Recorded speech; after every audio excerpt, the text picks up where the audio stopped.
want this? Let's take it. Small one. Choose. Mini croissant. And then dress. Ayan. Ang size nito ay small.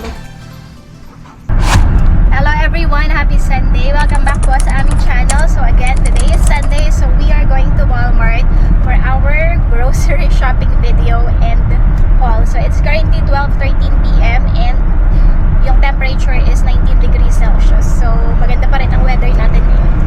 Si Mr. umuwi ito kagabi.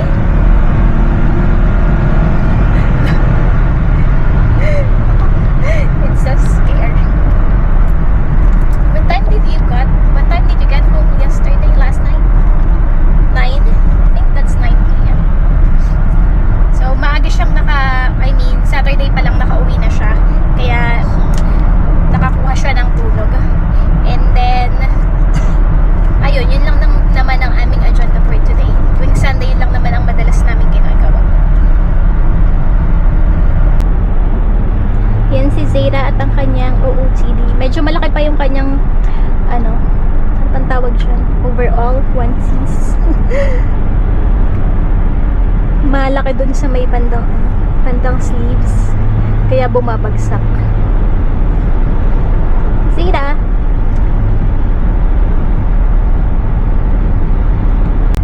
So bukas pupunta kami ng where are we going tomorrow, love? Yan ang hiningi kong birthday gift from my husband. I'm gonna waste our whole day driving around. Whatever. Where are we gonna go? Gonna go to the beach. Yes, so that's in Rhode Island. Westerly. Is that Westerly? Misquamicut Beach. Doon din ako nag-birthday last year. And malamig siya. So bukas naman, ang temperature doon sa lugar na yon is 19 degrees Celsius. Pero sabi ni Mr. malamig pa rin daw yun pagka nasa tabi ka ng beach kasi nga mahangin. Pero try pa rin namin. Tapos magbabaon na lang kami ng food para mas makatipid. So yun. Kasi sa birthday ko talaga is Wednesday 21st. Wala siya dito. He's going back to work. Yun lang ang gusto ko. Wala naman akong regalong gustong iba. So, mag-aano tayo ngayon, grocery shopping at 31 weeks pregnant. So, magta-32 weeks na ako sa Friday. So, mga nakaka-experience na ako ng Braxton Hicks contraction. Do you know what Braxton Hicks contraction is? It's like practice contraction when you're going to labor. Pero naman siya? Carry naman. Pero sana hindi ko ma-experience ang pagli-labor. Kaya nga ako I opted for a C-section for me not to experience yung real labor. Kaso kung hindi nila i-move yung aking C-section date, medyo kinakabahan ako kasi nga masyado na siyang late. 39 weeks and a half. Mostly, di ba, nagle-labor na yung or nakanganak na yung mga buntis ng pag ganong ka nakatagal na buntis. So sana talaga pumayag sila ng 38 weeks. So, check up ko din ng Tuesday. Tatanungin ko sila kung pwedeng i-move na lang. So, ayun. Pero in fairness, yung pagbubuntis ko dito, mas ako energetic and mas malakas. Kasi natandaan ko sa Pilipinas. Now, I remember when I was pregnant in the Philippines, what is it, baby? At 20 weeks, I already had a hard time walking. I always had my mother with me when I need to go somewhere. And I'm just telling them that here in the United States, I'm more energetic and strong. For this pregnancy, I don't know why. Maybe it's because you've been, But moving Zayda around all the time. yeah, if you have a toddler, you're gonna be stronger and energetic. So ayun. Although medyo hirap na talaga ako, medyo nag-struggle na ako sa paglalakad, pero kaya pa naman. So tingnan natin mamaya dito sa Walmart kung mahirapan ako maglakad. Most especially that my husband walks very fast. He thinks that Can't you fix that screen? why? It's just like that, so it would save battery. I don't think you need to save battery. It needs to save battery.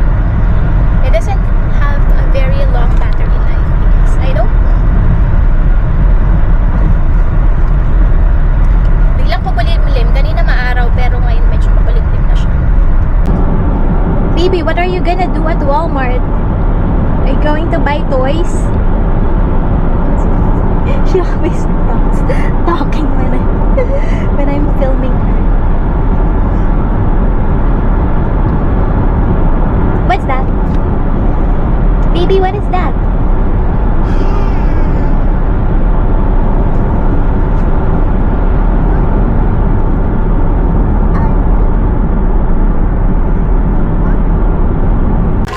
But some of them have a. Bila namin si Zeta nitong panglaro si Sand. Do you want How much is that? $10? Yes.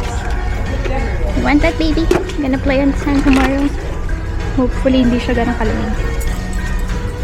There's a doggy. What's that? You want this? Do you want just this or this? Not this one. This small. You want this? Choose. She likes this. This one? You don't like that? Okay, she will choose. So that's. So, kuha na tayo ng pang baby dahil pag dumating na yung mga damit na in-order ko, labhan ko na siya at ilagay ko na sa aming hospital bag. This one? Medyo mahal yung mga pang baby niya. Baby, we're still at this. 15, 12, 10. Si Zara gustong buksan yung laruan niya. How's she for? You really didn't save any money. Did it not? Not much. She Why? kept putting things in the basket. What do you think happens when you put things in the basket? Why? I'm just getting all what me and Zara needs. We got a bunch of crap we didn't need. We saved a lot last week. Medyo mataas na yung pinamili namin ngayon. Pasok na nga ako sa loob. So ayan guys, tapos na kaming mamili dito sa Walmart. Medyo napamahal nga ang aming grocery shopping spending.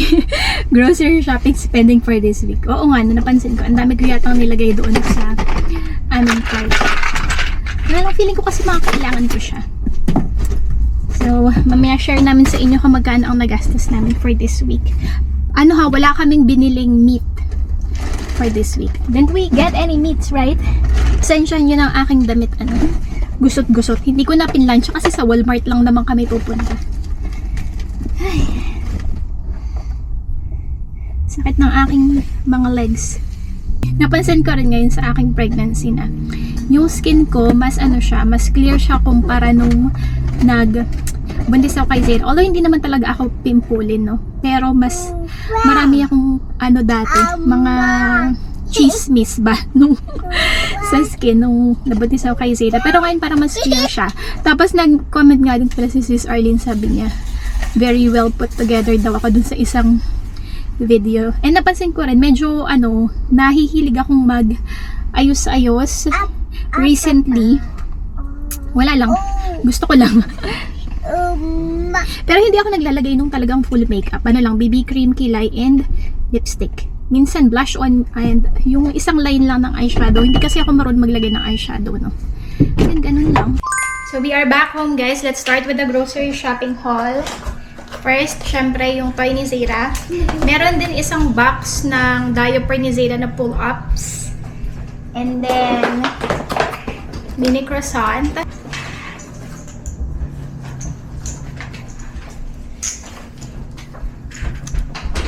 And then dress.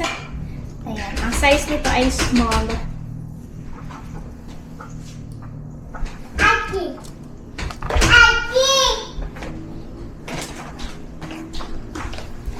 Swiss Miss Milk Swiss Miss Milk Chocolate.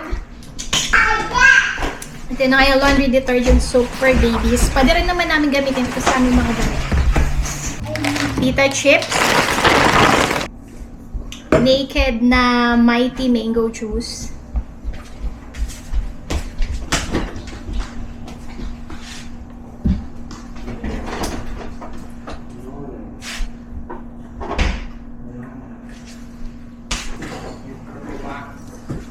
And then onesies or damit to ni Zeta para bukas sa beach.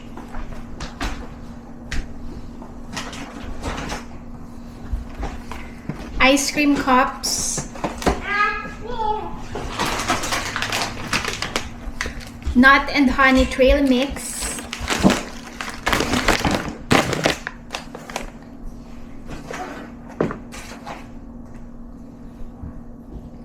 roasted red pepper hummus. I don't know how to pronounce it. And then Slim Jims.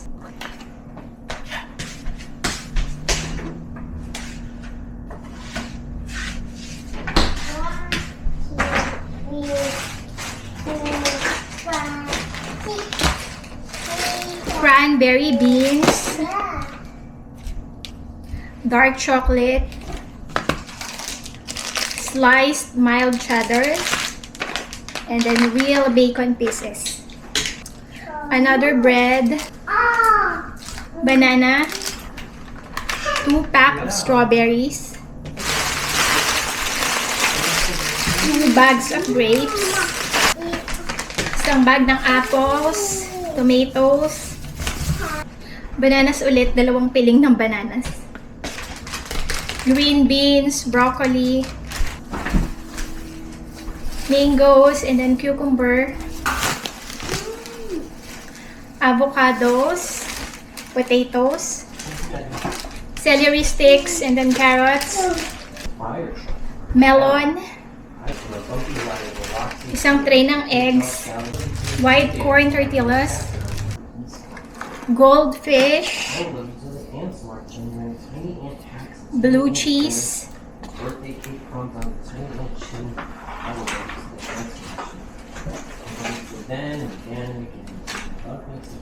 And then ice cream.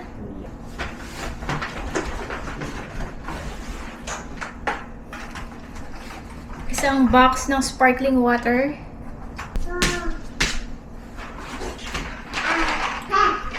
Mac and cheese.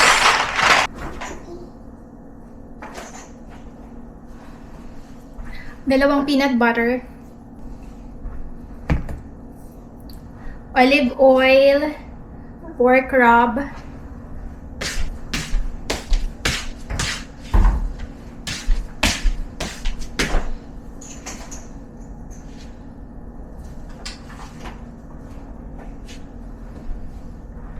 Olives, then pickles. Coconut water.